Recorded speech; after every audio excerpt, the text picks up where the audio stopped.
galera, aqui é a Carol da Leitura Virtual e a minha missão de vida a partir de agora é te convencer a ler Flores para Algernon. Vem comigo, vem!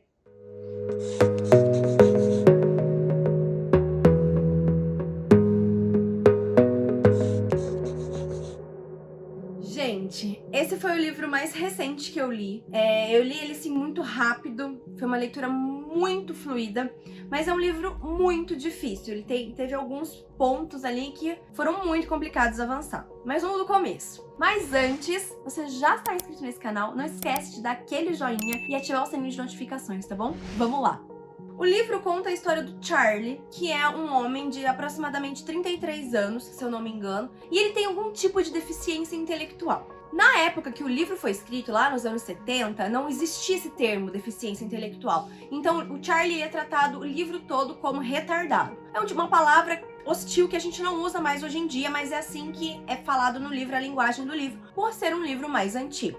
O livro, ele é todo narrado pelo Charlie, através de cartas. Na verdade, são relatórios de progresso, porque desde o começo do livro a gente já sabe que o Charlie está em algum tipo de experimento. Mas como ele tem essa deficiência intelectual, essa dificuldade de entendimento, essa dificuldade de aprimorar as coisas mesmo, a gente também fica no escuro. Fica sem saber e sem entender muito bem do que se trata esse experimento. Logo, a gente consegue entender que é um experimento, uma cirurgia que vai ser feita no cérebro do Charlie, e a ideia é que a partir dessa cirurgia ele tenha um QI muito maior do que o que ele tem agora. Ele tem um QI muito abaixo, né, do normal. E aí, o Charlie, ele logo conhece o Algernon, que é um rato. E é o primeiro rato que teve essa cirurgia no cérebro e que deu certo, né? Que a cirurgia chegou ao lugar onde os cientistas estavam buscando. Então, o Algernon, ele é um rato extremamente inteligente. Em diversas partes do livro, você acha que ele tá de fato entendendo o que é falado para ele,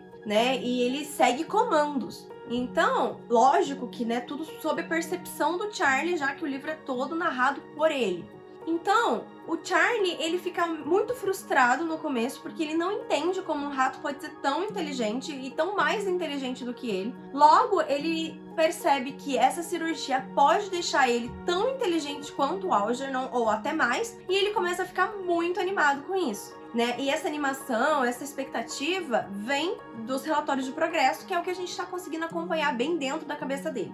O interessante, gente, é que como o Charlie tem essa deficiência intelectual, ele tem muita dificuldade na escrita, na leitura, no entendimento, você percebe que as narrativas no início do livro, elas são muito simples, né? As sentenças são muito simples, são sentenças curtas, com erros de ortografia e gramática, com erros de pontuação. E a partir do momento que o Charlie faz a cirurgia e que ele começa a desenvolver mais o cérebro dele, e ele começa a reter mais conhecimento, você vê a forma como a escrita dele muda. A escrita dele fica mais robusta, com palavras mais difíceis, palavras mais complexas, até na forma de escrita, como na forma de entendimento. Você vai vendo que ele vai criando ali um conhecimento, uma inteligência muito superior, até mesmo dos cientistas que fizeram a cirurgia nele. Então, o Charlie, ele vai crescendo com tamanha rapidez que ele fica extremamente inteligente a ponto de não achar que ninguém está na altura dele, que ninguém consegue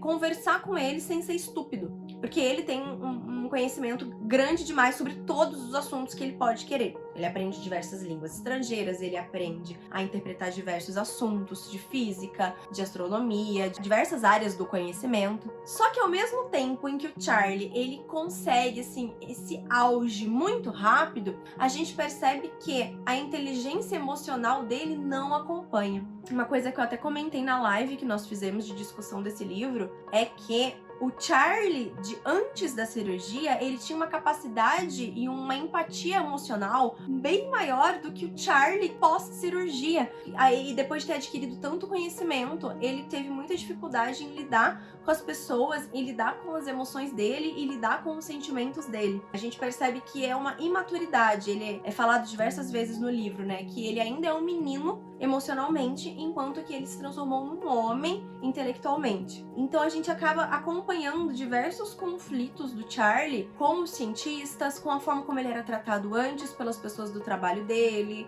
como ele começa a perceber que as pessoas riam dele e não com ele. Então, assim, tem partes muito pesadas da história por isso, sabe? Porque a gente percebe também, junto com o Charlie, que aquelas pessoas que eram amigas, que ele achava que eram amigas dele, na verdade, aquelas pessoas estavam zoando com a cara dele. E ele era o objeto de riso de todas aquelas pessoas. Né? Ele sente que os cientistas, por exemplo, não tratam ele como se antes da cirurgia ele já fosse um ser humano, sabe? E ao mesmo tempo que a gente tem toda essa narrativa, né, super complicada em torno do Charlie, a gente também percebe que ele é um narrador não confiável. Porque como ele tem essa imaturidade emocional muito grande, em determinados momentos ele acha que as pessoas estão gozando com a cara dele, mas na verdade não estão.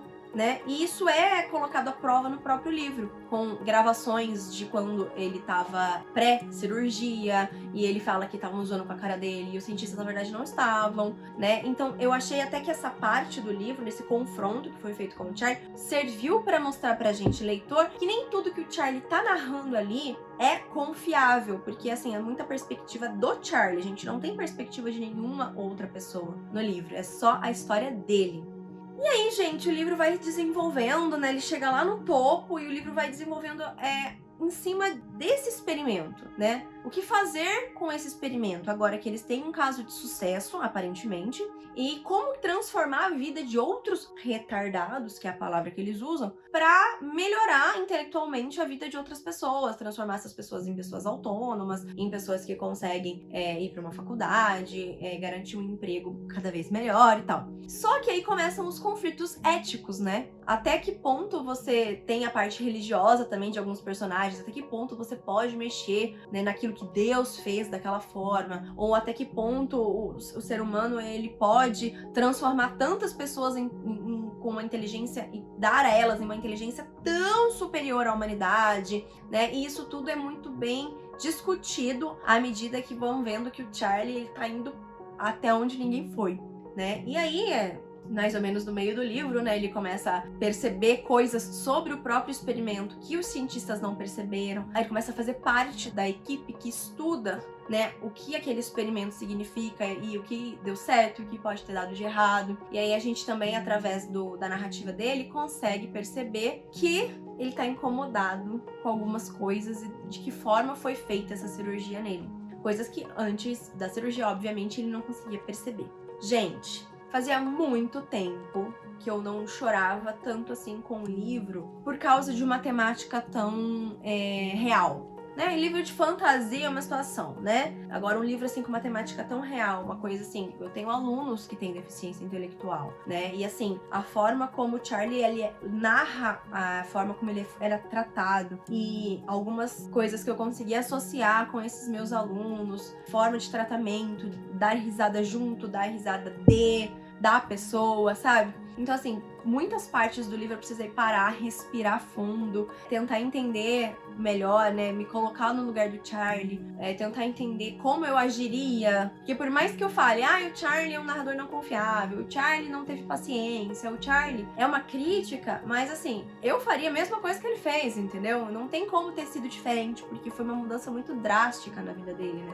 Ele desde pequeno ser cobrado dos pais, principalmente da mãe, que ele tinha que ser como as outras crianças, que ele tinha que aprender, que ele tinha que deixar de ser preguiçoso, né? E na verdade não era nada daquilo, ele tinha mesmo uma limitação, né? Então assim, foi um livro muito difícil de ler e ao mesmo tempo muito gostoso, uma história muito maravilhosa, necessária mesmo, sabe? Pra gente entender um certo grupo que existe na nossa sociedade e a forma como eles são tratados e como eles sentem mesmo, sabe? Em relação a isso. Então eu achei assim, um livro maravilhoso. O final do livro, né, os 30 últimos % do livro, assim, não deu pra parar a leitura e ele é só ladeira abaixo. E assim, muito triste, muito pesado, mas assim, não é um pesado assim, não leia, é um pesado assim, leia, mas você vai sentir que você é um ser humano, então se você tem um pouco de emoção, você vai sentir. Então leia e sinta. Você vai descobrir por que o nome é Flores para Algernon já no final do livro e aqui te desmonta. Tem muitas partes do final do livro que te desmontam mesmo.